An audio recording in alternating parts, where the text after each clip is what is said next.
A solidão é a sorte de todos os espíritos excepcionais. Arthur Schopenhauer. Vivemos cercados pela promessa silenciosa de que mais é sempre melhor. Mais bens, mais conquistas, mais experiências. Mas como dizia Schopenhauer, o querer é eterno e o possuir, quase sempre, entediante. Existe uma excitação na busca, um calor que parece dar sentido ao movimento, mas que se dissipa assim que o objeto desejado está em nossas mãos. É nesse ponto que muitos se surpreendem. Aquilo que parecia indispensável, agora repousa esquecido num canto, enquanto outro desejo já ocupa o centro da atenção. O ciclo moderno é marcado por essa oscilação: ansiedade na busca, frustração na conquista. Corremos em direção a algo que acreditamos ser a solução, apenas para descobrir que a sensação de vazio não desapareceu. Isso acontece porque confundimos satisfação momentânea com realização profunda. A criança, em sua simplicidade, vive o oposto. Ela se interessa pelo ser, não pelo ter.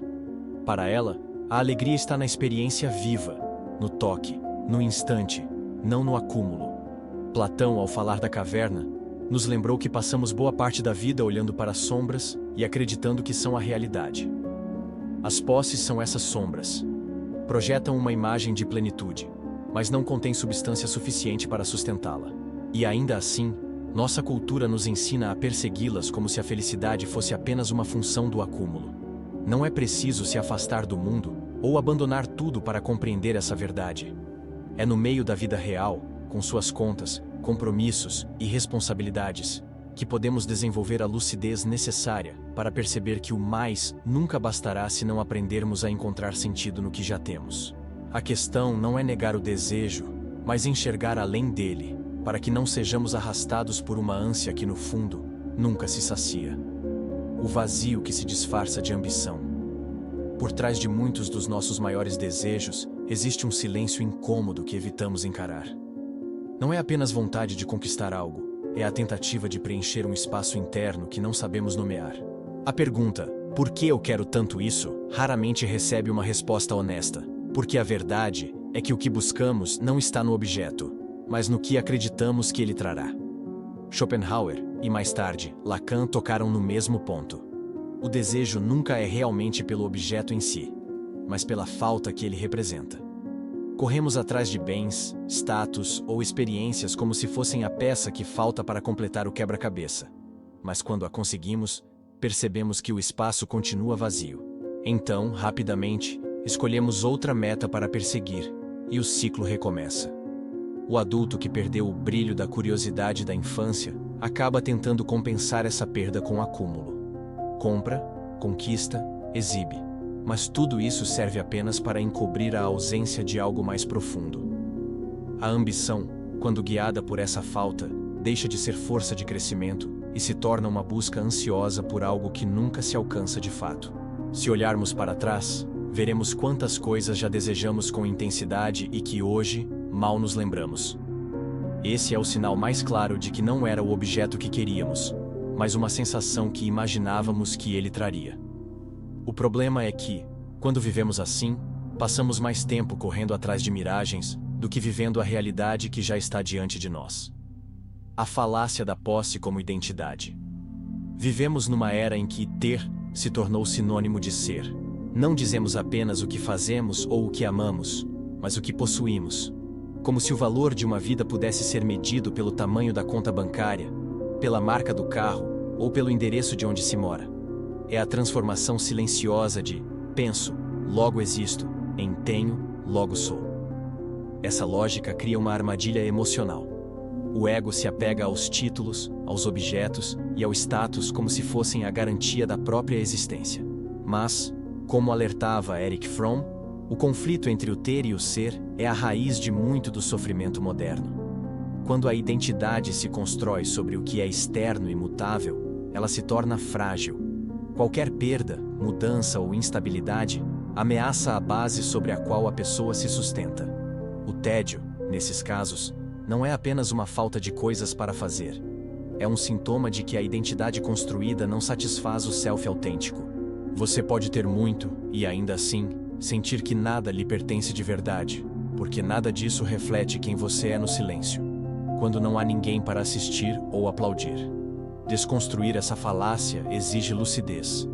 Entender que você não é a soma dos seus bens, mas a soma daquilo que sustenta em silêncio, longe da vitrine. Quando essa percepção se enraiza, as posses voltam a ocupar o lugar que sempre deveriam ter. Utilitárias, passageiras e incapazes de definir quem você realmente é. A criança que você era ainda sabe o que importa. Há um tempo em que a vida é simples e suficiente. A criança não mede o valor de um momento pelo que ele rende, mas pela intensidade com que é vivido.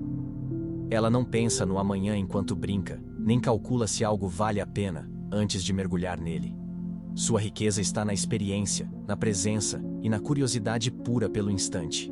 Com o passar dos anos, esse modo de viver começa a ser substituído por metas externas, recompensas e competições. O sistema ensina que o valor está no resultado, não no caminho. Aos poucos, trocamos a curiosidade pelo desempenho e o prazer genuíno pela busca de aprovação. É nesse ponto que a ânsia de ter começa a se infiltrar, ocupando o lugar que antes pertencia ao encanto pelo simples. Viktor Frankl dizia que o sentido não se encontra como quem acha um objeto perdido, mas se revela na vivência autêntica. A pressa em acumular nos afasta dessa revelação. Quanto mais nos concentramos em conquistar, menos espaço deixamos para que o sentido surja por si mesmo. Retornar a essa perspectiva infantil não significa se isolar ou abandonar responsabilidades, mas resgatar o olhar que percebe valor no agora. É escolher cultivar presença em vez de performance, atenção em vez de apenas ambição. Porque no fim, é essa capacidade de estar inteiro no instante que nos lembra que viver é mais sobre sentir do que sobre possuir. O paradoxo do prazer. Porque aquilo que mais desejamos nos esvazia. Schopenhauer observava que o sofrimento nasce do desejo, e que o prazer nada mais é do que a suspensão temporária dessa dor. Enquanto desejamos, sentimos uma força viva que nos impulsiona. Mas ao conquistar, essa força desaparece, e com ela, a excitação que nos movia. É por isso que tantas vezes nos sentimos mais vivos antes de possuir algo do que depois. A neurociência confirma. A dopamina, o neurotransmissor ligado à motivação, é liberada muito mais na expectativa da recompensa do que na recompensa em si. Isso significa que o pico emocional está no caminho, não no destino. A posse congela, o desejo aquece, e é nesse calor que nos sentimos momentaneamente plenos. O problema é que, quando não entendemos esse mecanismo, passamos a viver em busca constante de novos desejos para reviver aquela excitação. É uma corrida sem linha de chegada, onde cada conquista rapidamente perde o brilho e abre espaço para a próxima meta. O objeto desejado, por mais valioso que pareça, quase nunca corresponde à intensidade da fantasia que o antecedeu. A saída não está em eliminar o desejo, mas em mudar sua natureza. Parar de perseguir apenas o êxtase rápido e começar a nutrir experiências que sustentem sentido, mesmo após a novidade passar. É trocar a euforia efêmera pela construção de algo que continua a nos alimentar depois que o impulso inicial se dissipa. Porque, no fim, não é a conquista que nos preenche, mas a forma como vivemos enquanto caminhamos em direção a ela. Como escapar do ciclo sem virar um cínico. Escapar da armadilha do desejo incessante não significa abandonar o mundo ou viver num estado de indiferença. O caminho é reinterpretar a vida com lucidez, aprendendo a dançar com o desejo sem se deixar aprisionar por ele. Alan Watts dizia que podemos aproveitar o movimento do querer, desde que não o confundamos com algo permanente. O desejo é vento. Pode mover o barco, mas não deve ser confundido com o porto. O minimalismo, nesse sentido, não é apenas uma estética de ambientes claros e poucos objetos. É uma sabedoria emocional. Escolher o que vale manter porque nutre, e deixar de lado o que apenas ocupa espaço, externo ou interno. É perceber que reduzir excessos não é empobrecer, mas criar espaço para o que realmente importa ter presença. Rituais simples têm o poder de nos reconectar com esse estado. Contemplar algo sem pressa, agradecer de forma consciente, questionar nossas escolhas antes de agir. São práticas pequenas, mas que reativam uma alma adormecida pelo automatismo do consumo e da pressa. E, acima de tudo, é preciso atenção. Atenção para diferenciar o que nos expande daquilo que apenas nos distrai. Essa é a bússola silenciosa que nos impede de cair no cinismo de quem renuncia a sentir, e no mesmo movimento, nos protege do vazio de quem vive para acumular sem nunca se encontrar. Conclusão: a única coisa que vale possuir é a si mesmo. Camus dizia que a vida não precisa de sentido, mas de intensidade lúcida. É essa intensidade que se perde quando vivemos ocupados demais acumulando coisas, mas esquecemos de acumular presença. Tudo o que possuímos é no fundo emprestado. O tempo, os bens, até mesmo as relações. Nada nos pertence para sempre. E é justamente essa consciência que pode transformar a forma como vivemos. A criança não teme perder o momento, porque ela o vive por inteiro. O adulto, ao contrário, teme tanto que o instante acabe que acaba não estando nele. E assim, por medo de perder, nunca o tem de fato. O tédio que sentimos muitas vezes não é pela falta do que fazer, mas pela ausência da alma naquilo que fazemos. Possuir a si mesmo é estar presente nas escolhas, nos afetos e nos instantes.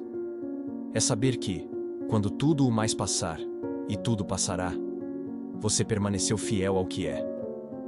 Essa é a única posse que não se desfaz com o tempo. A pergunta que fica então é simples, mas profunda. Você está acumulando para preencher um vazio ou vivendo para expandir sua presença? A resposta não está em mudar tudo de uma vez, mas em começar a colocar mais de si no que já vive. Porque no fim, a vida é menos sobre o que se tem e mais sobre o quanto de si mesmo se leva para cada momento.